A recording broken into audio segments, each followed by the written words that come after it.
Muy buenas, amables televidentes. El conversatorio de la Fundación Institucionalidad y Justicia del día de hoy cuento con la gratísima presencia, Pedro, de Pedro Martínez Fraga. La verdad es que es un lujo tenerte aquí en el país y en nombre de la Fundación Institucionalidad y Justicia te agradezco una vez más que haya correspondido a la invitación del conversatorio de la Fundación Institucionalidad y Justicia. Así que muchísimas gracias. Es un placer estar aquí. La verdad es que fue todo un éxito el seminario internacional que celebráramos el jueves de esta semana y que sin lugar a dudas resultó ser todo un éxito. Yo creo que tu hermano, Enrique Marchena, debe de estar eufórico porque haber convocado ahí alrededor de 150 abogados, la verdad que no dejó de ser un lujo, sobre todo, no solamente para su firma, para tu firma, sino también para la fundación. Yo creo que fue un éxito el seminario, sin lugar a dudas. Sí, fue un gran éxito y de hecho yo hablé con Enrique el otro día y me contaba que muchas personas lo han llamado, le han enviado correos electrónicos y ha sido un feedback, como dicen los americanos, muy gratuito. Muchas personas han tenido inquietudes de un carácter práctico, ¿no?, sobre la materia. Y bueno, ha sido muy bueno. Qué bien, y a buena hora también. Ahora, cuando tú hablas de arbitraje, yo creo que tendríamos que comenzar a hablar de la mediación, de la conciliación, de qué es de lo que se trata y sobre todo, sobre qué principios se sustentan estas figuras que están resultando ser como herramientas sumamente exitosas para los estados, sobre todo cuando hablamos, por ejemplo, de inversores internacionales. En fin, ¿de qué es de lo que se trata? Has hecho muchas preguntas, ¿no? Vamos a ver.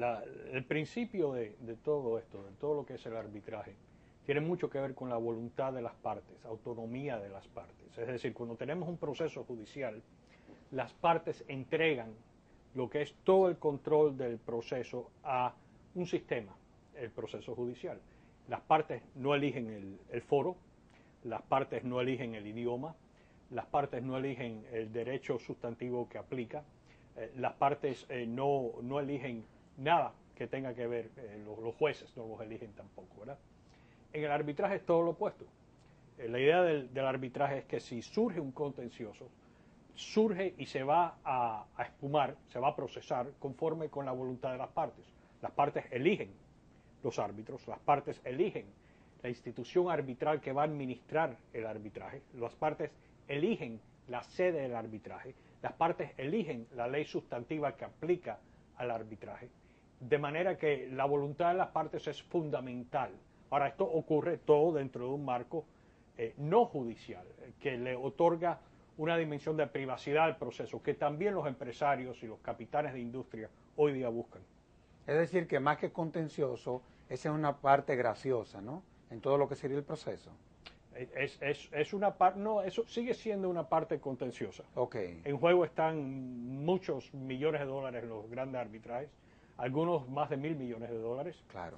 De modo que sigue siendo riguroso, contencioso, adversas las partes, pero las partes sienten la seguridad de no encontrarse en un foro hostil, de no encontrarse ante una ley aplicable sustantiva ajena, de no encontrarse con un idioma en un mundo globalizado económicamente que no es el de ellos, de no encontrarse ante un cuerpo de personas que toman decisiones que no son las que ellos eligieron.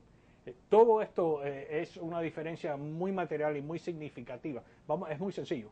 Si usted es un capitán de industria y tiene una inversión muy significativa y multimillonaria en un país extranjero, un país que no es el suyo, usted no quiere encontrarse en el país extranjero a usted a fines de ventilar una disputa en los tribunales ajenos a los suyos, en donde la contraparte suya, su socio de negocio de otro país, no del país suyo, sí conoce los tribunales, conoce el idioma, se creó y se nutrió de las leyes de ese país. Quieren algo que sea parejo, ambos quieren algo parejo. Esto es lo que el arbitraje aporta. Aparte de esta aportación, que creo que es muy material y muy significativa, claro. Está el tema de que en el arbitraje no existe segunda instancia. Qué bien. Ahora, ¿y qué papel han jugado los estados en todo esto? Los estados juegan un papel importantísimo, vamos a estar claros, existen dos tipos de arbitrajes fundamentalmente, ¿no? El arbitraje inversor-Estado, que es un arbitraje enraizado en tratados internacionales entre países, en donde la configuración es un individuo, si sea una persona natural o una entidad jurídica y un Estado, y el arbitraje contractual comercial, que le llamamos internacional, que es el arbitraje que nace de una cláusula contractual, es decir, de un contrato entre dos privados en donde la ley aplicable es la ley sustantiva elegida por los privados. ¿Cómo se vincula, por ejemplo, el doing business con el arbitraje internacional? Es crucial porque sin el arbitraje internacional no hay el doing business. Vamos a ver. Parte de este tema de hacer negocios y hacer negocios en este clima de globalización económica tiene que ver con asesorar el riesgo, lo que comúnmente se refiere en inglés como el country risk, el riesgo del país, o el riesgo político, que es un riesgo eminentemente asegurable y existe toda una industria en torno a este riesgo. El arbitraje lo que hace es neutralizar o mitigar económicamente ese riesgo, haciendo posible la inversión. Entonces, lo que hace el arbitraje es precisamente hacer posible un negocio, una serie de negocios micro y macroeconómicos en donde anteriormente sencillamente no eran factibles porque el riesgo era demasiado. Ahora, cuando uno habla, por ejemplo, de conflictos, generalmente la jurisdicción a la que primero se acude, o generalmente la gente piensa, son los tribunales. Y cuando uno habla de los tribunales tienen una estructura, una composición. Y también vemos cómo, desde el punto de vista de las leyes, no solamente te presentan una composición, sino que también te presentan la forma de cómo se nombran quienes van a representar esas jurisdicciones. ¿Cómo funciona en materia arbitral? O sea, ¿cuál es el escenario? ¿Quién nombra a los árbitros? ¿Cuáles son las instituciones internacionales que, a fin de cuentas, son las que vienen de una u otra forma liderando todo esto? Vamos a dividirlo en dos partes. En el mundo comercial, del arbitraje internacional comercial, se desempeña de la siguiente manera. Existe una disputa, existe también una metodología para dar notificación de esa disputa. Ahora, ¿cómo es que sigue? ¿Qué procedimiento sigue? El procedimiento está en una cláusula arbitral que está en el contrato o uno de los contratos, en alguno o en muchos de los contratos entre las partes desde el cual surge la disputa. Esa cláusula determina cuál es la institución arbitral. Esa puede ser la AAA, el ala internacional de la AAA, la Cámara de Comercio Internacional, la Corte Internacional de Arbitraje de Londres, la institución alemana de arbitraje, la Cámara de Comercio sueca o la Cámara de Comercio de Hong Kong, para nombrar las más comunes. Esas instituciones todas tienen unas normas. Esas normas son las normas procesales aplicables al caso. Las partes también, conforme con esas normas, consultan la norma y empiezan el mecanismo ¿de qué? De notificar que hay una disputa. Se notifica a la institución emite plazos para que las partes nombren árbitros. Ambos árbitros, vamos a suponer que hayan dos partes para simplificar el escenario. Cada uno nombra un árbitro, los dos árbitros nombran un tercer árbitro. Ese tercer árbitro puede ser nombrado sencillamente por la voluntad de los dos árbitros nombrados o susceptible a un veto de alguna de las partes. Ese tercer árbitro es muy importante porque típicamente, si no siempre, casi siempre, ese árbitro va a ser el presidente del panel arbitral. Una vez empanelado el tribunal, una vez que tenemos un tribunal, el tribunal empieza a emitir órdenes procesales conforme con las cuales las partes celebran conferencias, identifican testigos, identifican plazos, identifican metodologías para la toma de pruebas y ya se va desencadenando el proceso hacia una vista final, se emite un laudo, ese laudo entonces no es apelable, pero sí se puede ejecutar o retar en contexto de anulación, pero ahí se acaba el proceso. No existe segunda instancia, no existe tercera instancia. La importancia de ese laudo en el mundo comercial es que 142 de las 172 países que reconocen las Naciones Unidas han firmado la convención, una convención muy famosa, que se refiere comúnmente uno a ella como la Convención de Nueva York de 1958. Claro, claro. Conforme con la cual el laudo es ejecutable en cualquiera de los 142 países, casi como si fuera una sentencia emitida por el país. Casi, casi. De manera que esto facilita la ejecución de un laudo de una manera que supera ampliamente la ejecución de una sentencia judicial de una jurisdicción a otra. Ahora, siempre hay resistencia, o muchas veces hay resistencia a una decisión, ya sea arbitral, la hay inclusive hasta frente a decisiones judiciales, esa es la realidad. ¿Qué pasaría, cuál sería el mecanismo que se tendría que utilizar frente a un laudo que no haya forma de tú poderlo ejecutar en uno de esos estados? ¿Cuál sería entonces el próximo paso? Bueno, vamos a dar marcha atrás, ¿no? Vamos a ver. Si un laudo no se puede, si es un laudo comercial primero, es decir, de un arbitraje comercial, cuya jurisdicción nace de una cláusula en un contrato, si no se puede ejecutar en un país dado, por la razón de que no hay activos en ese país, ese no es el final de la historia, es muy el comienzo de la historia. La idea entera, subyacente, de la política tras la idea de un laudo, es precisamente que el laudo se pueda ejecutar libremente, independientemente a barreras políticas, económicas o geográficas. Ahora, si el tema es que en un país no se reconoce el laudo, una jurisdicción no reconoce el laudo como ejecutable en esa jurisdicción, eso crea distintos escenarios, ¿no? Puedes apelarlo dentro del sistema de ese país, si no es viable ese camino, sencillamente el remedio que te queda es buscar a otros países. Acuérdate que cuando estamos buscando la ejecución de un lado, ¿qué estamos haciendo? Siguiendo los activos. No, claro, claro. Yo te hago la pregunta porque estoy viendo de qué forma puedo ver dónde puede confluir una decisión arbitral que no es apelable con, digamos, el Poder Judicial. Y me explico. Por ejemplo, hay laudos que muchas veces tienen que ser refrendados por los estados a través de una decisión judicial. Entonces, en esos casos, ahí es donde me parece que confluye la jurisdicción arbitral con la jurisdicción del Poder Judicial. Sí. ¿En cuáles casos sería eso?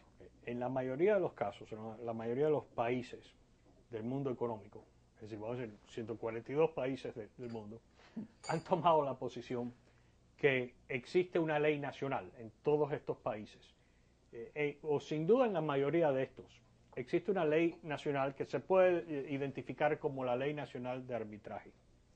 Esa ley nacional de arbitraje, que es ley positiva, que es legislación, es la legislación que marca los estándares conforme con los cuales se puede ejecutar o no se puede ejecutar un laudo. Ese es el gran papel que tiene el Poder Judicial en el proceso arbitral. La idea entera es que el Poder Judicial se separe del proceso judicial. Pero al final, cuando tiene que ver con esa ejecución del laudo, el Poder Judicial es crítico, igual que lo es a los fines de anular un laudo. Ahora, el Poder Judicial no tiene una discreción absoluta en este caso, porque si fuese así, ¿de qué sirve el proceso arbitral? Claro. Entonces se tiene que guiar por la Ley Nacional de Arbitraje y por las pautas de la Convención de Nueva York, que es la pauta que asenta el estándar para poder anular un laudo, igual que la ley nacional sustantiva tiene que ver con la ejecución y reconocimiento de un laudo. Ahora, cuando uno habla del arbitraje, y sobre todo quienes no manejan los conceptos, muchas veces tienen la percepción de que estos mecanismos se utilizan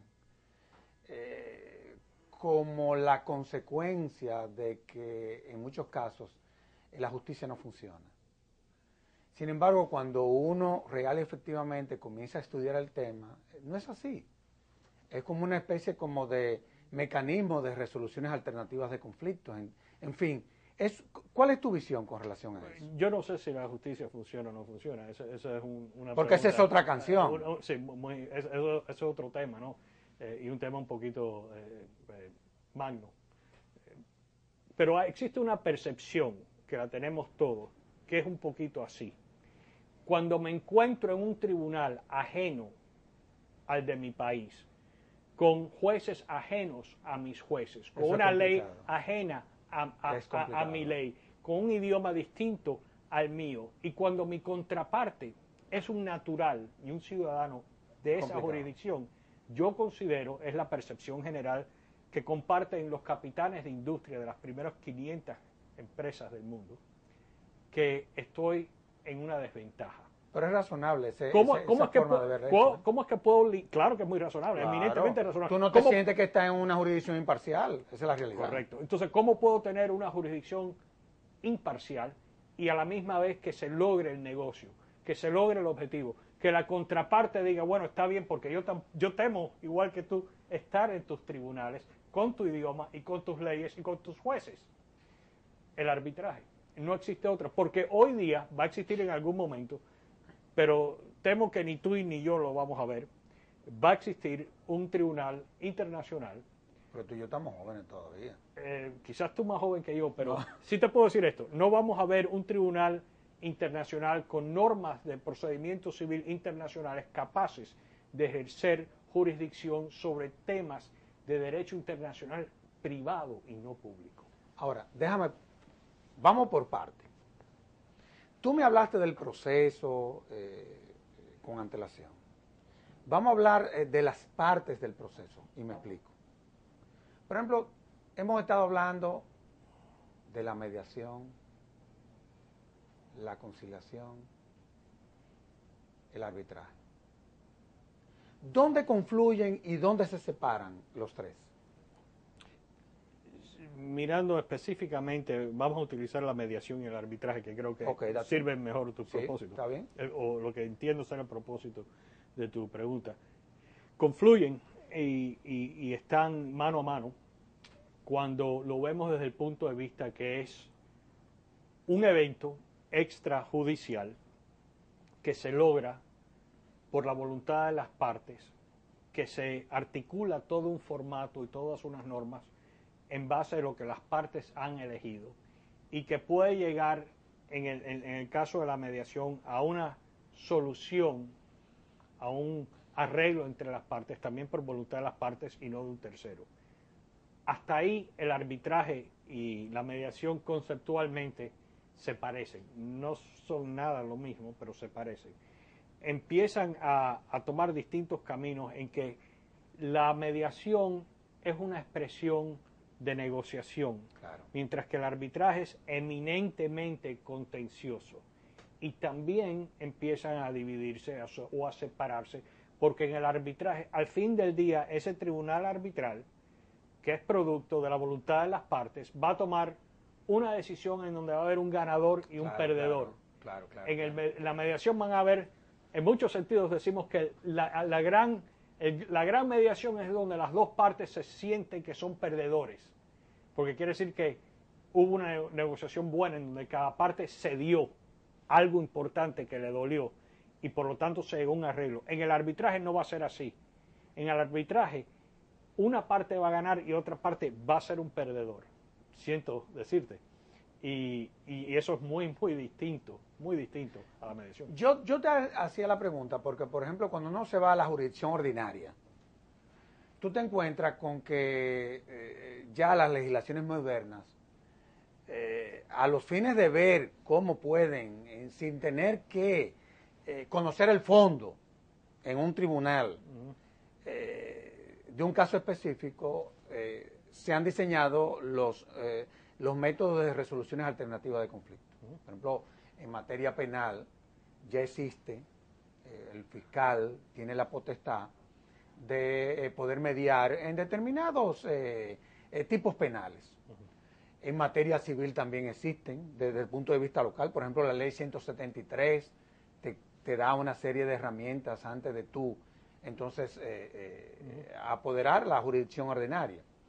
Y la verdad es que es importante uno tener bien claro cuáles son las etapas del proceso, las posibilidades con las que puede contar un Estado en un determinado caso. Y me viene la siguiente pregunta. Por ejemplo, nosotros tenemos los juzgados de paz. Estoy en la jurisdicción ordinaria. Ante todas las situaciones que se podían mediar, que eran delitos menores, situaciones de familia, las conocí en los juzgados de paz. Y hemos visto como por falta de recursos o porque es otra la visión, los juzgados de paz han venido desapareciendo. Y las funciones que jugaban esos juzgados las están asumiendo ya las jurisdicciones de primera instancia. Pero eso eran casos menores. Pasa eso mismo en la jurisdicción arbitral, que los casos menores se median y que ya los casos mayores hay que arbitrarlos. No. No. No. Eso es importante, ¿tú entiendes? Y por eso te hago la pregunta. Sí, y es una gran pregunta y una pregunta importante. No, en el arbitraje, yo creo que lastimosamente la mediación todavía no tiene el protagonismo que debe de tener. ¿Y por qué? Por distintas razones. Primero, en el arbitraje individuo-Estado, inversor-Estado, existen muchos temas políticos que impiden un acuerdo. Por ejemplo, vamos a hacer un hipotético. Vamos a suponer que usted es abogado representando al Estado en una demanda contra un inversor extranjero a ese Estado. Y usted en su análisis nota que eventualmente su cliente, el Estado X, puede ser responsable por un laudo arbitral de $2.000 millones. Y usted va al procurador y al señor presidente o la señora presidente y le dice, podemos llegar a un arreglo hoy por $300 millones, pero considero que si no llegamos a este arreglo puede existir una gran posibilidad de un laudo adverso a nuestros intereses por $1.000 millones o $2.000 millones. El jefe de Estado o el procurador lo va a mirar a usted y va a decir, ¿en qué mundo tú vives? ¿Tú de verdad crees que en este país, en donde la mortalidad infantil es X, pero es así como tú lo estás planteando, en donde el ingreso calórico es Y, claro. y en donde la educación tiene estos retos y la expectativa de vida es corta, ¿tú crees que yo puedo salir a la televisión y anunciar un acuerdo, entre comillas, de $300 millones? Y usted mira al jefe de Estado y le dice, pero la consecuencia es que en 2 años sea $2.000 millones. El jefe de Estado lo va a mirar a usted y va a decir, nosotros vivimos el día, no el futuro. Políticamente eso no es rentable. No solo eso, en 2 años es otro partido el que está en el poder. Claro. Ahora, en el mundo del arbitraje comercial entre individuos, ocurre otro tema. Que no hay transparencia en el proceso, durante el proceso, no hay transparencia, no es la transparencia que queremos en el proceso de intercambio de pruebas, a mi juicio.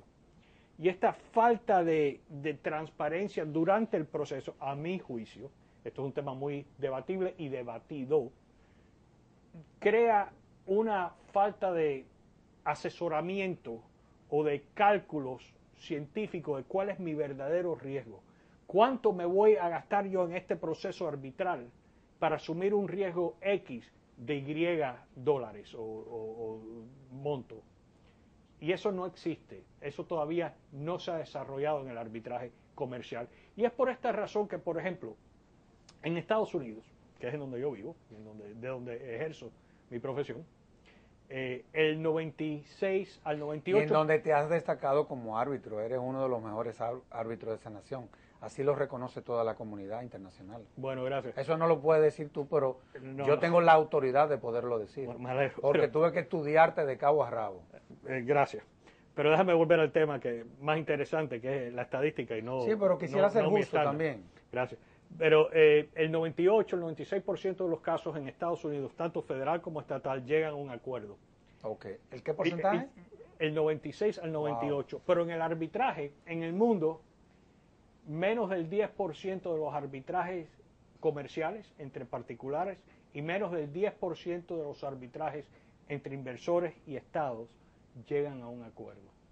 Todos van, el 90% vamos a decir, llegan a la vista final y se determinan y se concluyen por un lado arbitral.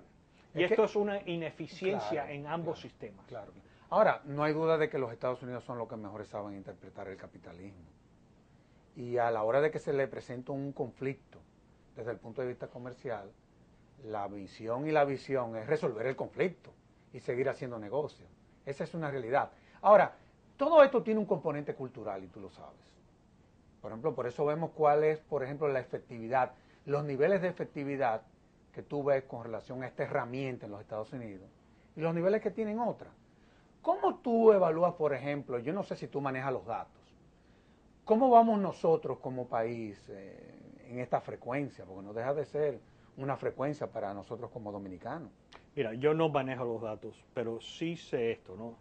Sí sé que en la República Dominicana existe y está empezando a existir una cultura arbitral interesantísima. Eso es verdad. La República Dominicana está muy integrada al mundo comercial y ya es imposible ser parte de ese mundo comercial y no reconocer el arbitraje. Todos los días llegamos un día más cerca al momento en donde los contenciosos arbitrales van a ser, en materia comercial, van a ser mayores que los pleitos domésticos de carácter comercial. Ese día se aproxima, de manera que ya el arbitraje no es una metodología alternativa de resolución de disputas, ya es la única. Yo te quería hacer, una de las razones por las que yo le pedí a Enrique de Marchena que quería hacer este programa contigo, era precisamente porque, fíjate cómo tú me dices que más del 90% de los casos se resuelven utilizando esta herramienta en los Estados Unidos. Pero sucede que el principal socio comercial de la República Dominicana son los Estados Unidos. Evidentemente es bueno que nosotros como dominicanos vayamos creando esta cultura y creemos la conciencia de que esa es la forma de resolver algunos conflictos. Sobre todo que no dañe la imagen de nuestro país. De todos modos, vamos a hacer una pausa y de inmediato volvemos con este interesantísimo programa.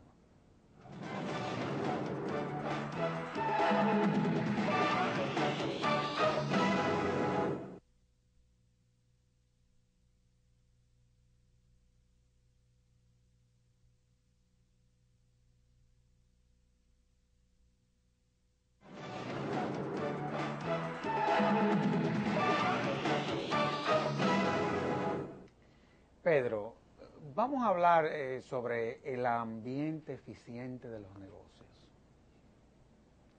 que muchas veces eso tiene una serie de componentes. ¿Cuáles debieran de ser los componentes de un ambiente eficiente de los negocios? Claro. Porque eso es importante en todo esto. Bueno, es crucial. Primero, necesitas entender el entorno regulatorio del negocio, que controla el negocio.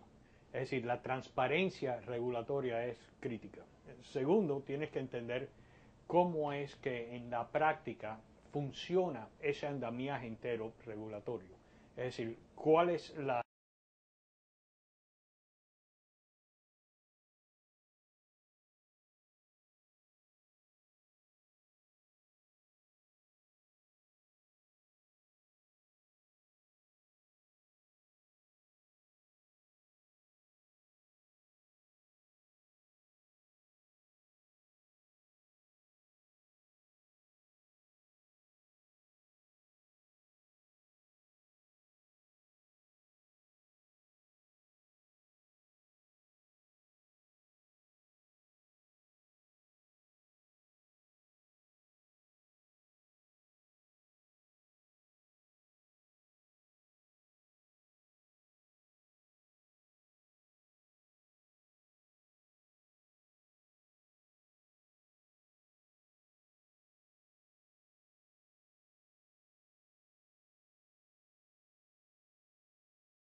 efecto o las implicaciones de la práctica de ese movimiento, de esa estructura, de ese marco regulatorio.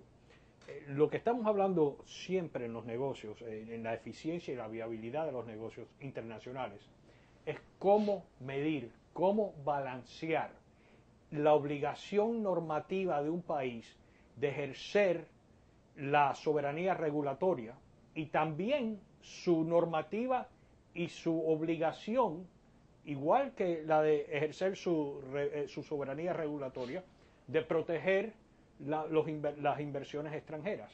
Y aquí es en donde precisamente la eficiencia en gran medida se tiene que medir al margen de las consideraciones de mercado, en base o en torno a la transparencia regulatoria y la práctica del ejercicio de ese andamiaje regulatorio.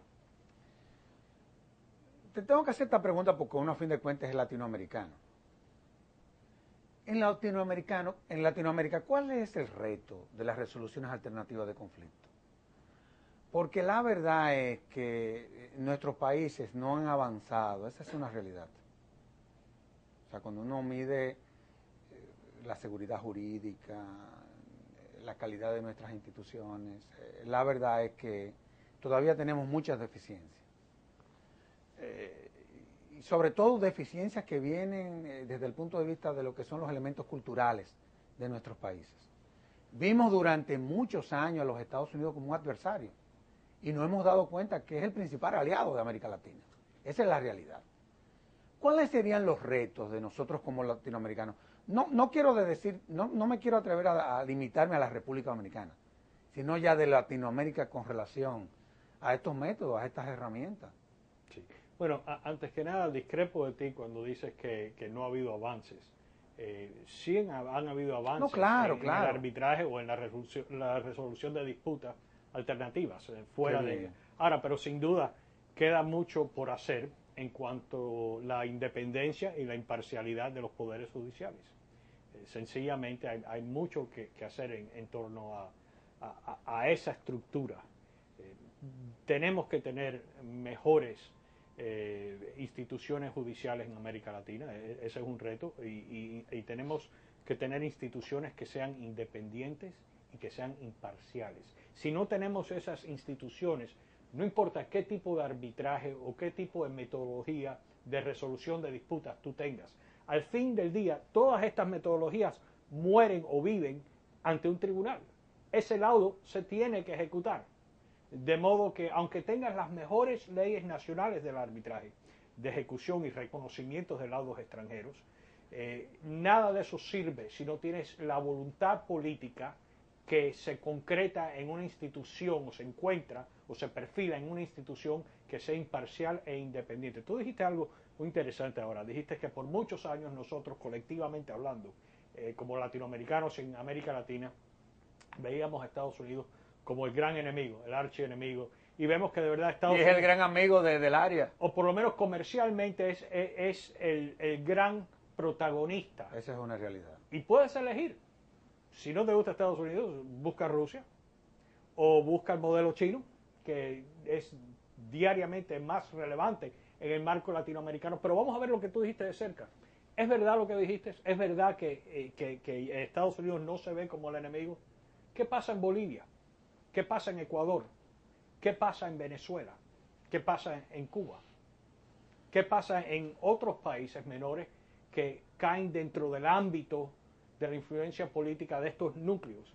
En donde, por ejemplo, se ha rechazado en la Convención de Washington de 1965. Por primera vez tienes a Bolivia, a Ecuador y Venezuela saliendo, y han salido ya oficialmente del CIADI, en donde han dicho, éramos signatarios a esa convención, pero ahora no vamos a reconocer laudos que se hayan emitido contra nuestros países, no importa que se hayan emitido con debido derecho y debido proceso, no los vamos a reconocer, porque consideramos que políticamente no es aconsejable reconocerlos. Todavía tenemos un gran antiamericanismo, porque estos países, por ejemplo, han tomado la posición que el CIADI, que la gran institución del Banco Mundial para procesar y ventilar arbitrajes inversores de Estado, en donde el grueso de estos se ventilan y se procesan conforme con la convención, que eso es una herramienta norteamericana capitalista, imperialista, cuyo objetivo es la explotación de los países exportadores de capitales, importadores de capitales para el beneficio de los países exportadores de capitales o países industrializados. Así que todavía ahí sí nos queda mucho por progresar. ¿Y no será que el componente ideológico muchas veces, de una u otra forma, para quienes no creen que el mundo cambió, no entienden que este tipo de herramientas son sumamente beneficiosas para los estados cuando se les presentan conflictos con multinacionales y con otros estados? Las estadísticas muestran que sí que lo entienden. ¿Por qué? Porque al tú rechazar este tipo de convención, que es eminentemente económica, que existe para que los países puedan desarrollarse de la metodología más rápida y más eficaz que existe, que es la inversión de capital extranjero. Al tú rechazar estos tratados, el mundo económico, que es un mundo muy nervioso, como un venado claro. en la selva, reacciona. Y hay cifras que empiezan a producirse. Y ves que el nivel de inversión extranjera va mermando, la falta de seguridad se proyecta, los créditos se empiezan a revisar y cuestionar adversamente al país que ha renunciado. Las organizaciones no institucionales, no de gobierno, empiezan a reaccionar adversamente a ese soberano. Es decir, te conviertes un rebelde en lo que es una comunidad económica más integrada que jamás en la historia de la humanidad. De manera que sí, que esto todo tiene una implicación que ellos entienden, pero lo hacen, estos países lo hacen no obstante la realidad económica que ellos sí conocen, porque es una medida política. Están politizando la realidad económica al detrimento del pueblo, pero a favor de la percepción política doméstica. Tú tienes muy buenas relaciones con Enrique de Marchena aquí en República Dominicana, que es una de las oficinas que maneja estos temas, esa es la verdad. Y que se han especializado en cuanto a que el arbitraje, la mediación, la conciliación, como resoluciones alternativas de conflicto, resultan ser como herramientas sumamente positivas. Y bueno, y tú fuiste una de las figuras centrales del seminario internacional. ¿Cómo tú evalúas nuestro país? O sea, ¿hay conciencia? Por ejemplo, los abogados en la República Dominicana, hay especialistas en la materia. ¿Cómo tú ves a la República Dominicana en esta frecuencia? La veo en plena desarrollo con una voluntad política inmensa hacia el arbitraje, integrada a lo que es el mundo jurídico y la cultura del arbitraje, y creo que va por el buen camino. Ves tantos abogados experimentados como abogados jóvenes abrazando y estudiando y compenetrándose con el arbitraje. ¿Cuáles son las áreas, por ejemplo, existen en la jurisdicción ordinaria, el derecho civil, el derecho penal? En materia comercial existen algunas especialidades, está el turismo, está la minería, está, en fin. ¿Cuáles son las áreas que son más recurrentes en materia arbitral? En el arbitraje inversor-estado típicamente tiene que ver con el sector, yo diría, de extracción, es decir, minas, recursos naturales, petróleo, gas natural, la geotermia. Pedro? No queda duda alguna que es la que mayores conflictos genera, ¿verdad? Claro que sí, y tiene su razón de ser. La energía es el oro del siglo XXI. Es lo más importante que hay como recurso natural. Lo necesita todo el mundo, cada día es más, escasea más. Cada día entendemos su importancia, su protagonismo en el mundo. Es un recurso tan valioso que genera conflicto. También es un recurso que trae perfila, vamos a decir, perfila los intereses de los países en desarrollo con los países industrializados. De manera que es un elemento explosivo. Cuando uno se va a la jurisdicción ordinaria, y excúsame que tenga que recurrir tanto a ella, pero este es un programa educativo. Y lo que estamos tratando es de ver de qué forma creamos conciencia a nuestros televidentes del impacto que tiene la jurisdicción arbitral. Hemos hablado de la jurisdicción, hemos hablado del proceso, hemos hablado de las etapas, hemos hablado inclusive de la materia arbitral, en fin. Pero yo quiero hablar del árbitro, y me explico. Yo no pudiese ser en mi vida jamás juez, porque esa no es mi naturaleza, honestamente hablando. Yo tengo un hermano que es juez, pero yo de verdad, yo eso no lo entiendo. Yo me moriría en honor a la verdad. Mi reino no es de ese mundo. Viéndome como ministerio público tampoco. Como defensor público menos. Es decir, yo sostengo la tesis de que tú tienes que reunir una serie de condiciones para tú desempeñar una determinada función. ¿Cuáles son las características y aptitudes que deben de adornar a un árbitro para real y efectivamente, no solamente desempeñar con dignidad una función que no es fácil, por lo menos eso es lo que estoy viendo aquí? Hay que ser muy responsable para ser árbitro y tener unas condiciones éticas muy grandes, porque ahí confluyen muchas cosas. ¿Qué hay que tener para ser árbitro? Bueno, antes de contestar tu pregunta, te felicito porque has escogido la profesión adecuada para ti, ya que no te gustan estas otras, ¿no? Ser abogado. Pero no, el árbitro primero lo que tiene que ser un maestro de la materia. Es decir, tiene que ser un gran procesalista, tiene que ser una persona que entienda a fondo la cultura arbitral, tanto como las normas y la ley sustantiva que ocupan el tema que tenga ante sí. Y claro que tiene que tener el componente ético, tiene que tener independencia y tiene que tener imparcialidad.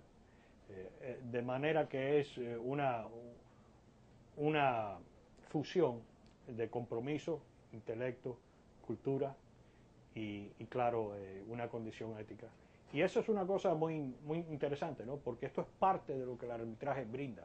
El arbitraje a las partes, si tú fueses un capitán de industria, tú escoges tu árbitro. Yo quiero fulano de tal, porque conozco su expediente, porque creo que en el contexto del panel arbitral va a tener autoridad moral y va a tener autoridad intelectual, y no es que vaya a abogar por mí, pero va a abogar por la verdad, o va a abogar por lo que la ley requiere, y eso es lo que yo necesito. Yo creo que yo hubiese sido mejor mediador que árbitro. ¿Y tú qué eres? ¿Árbitro o mediador? Yo soy árbitro. ¿Te sientes mejor siendo árbitro? Pero has tenido que mediar algunas cosas. He tenido que mediar, pero no es lo que hago por vocación y hago muy poca mediación. Pedro, en nombre de la Fundación, de verdad que para mí ha sido un lujo haber hecho este programa contigo. Y en honor a la verdad, quiero felicitarte, quiero felicitar a Enríquez, que tuvo la visión de traerte a este país. Y ya para terminar, me gustaría que en 2 minutos tú me resumas lo que fue la conferencia, porque más que una participación, fue la conferencia que diste en el Seminario Internacional sobre Arbitraje e Inversión. ¿Cuál fue el punto central que trataste en la conferencia? El punto central que se trató en la conferencia generalmente fue precisamente los últimos desarrollos en lo que es el arbitraje inversor-Estado. ¿Y cuáles son? Y esos tienen que ver con cuál es el estado de la ley, cómo se está evolucionando la ley en torno a los principios del derecho internacional público más fundamentales que hay sobre la protección que los estados le deben a los inversores extranjeros y cómo es que estos inversores extranjeros, en cambio, es que pudiesen fiscalizar sus casos debidamente. Cuando tú hablas de fiscalizar, ¿a qué tú te refieres? A entablar una demanda arbitral contra un estado en base del supuesto incumplimiento por parte de ese estado a sus responsabilidades y sus obligaciones conforme con un tratado bilateral o multilateral. Nosotros hemos hecho un diagnóstico aquí respecto a todo lo que tiene que ver con el arbitraje.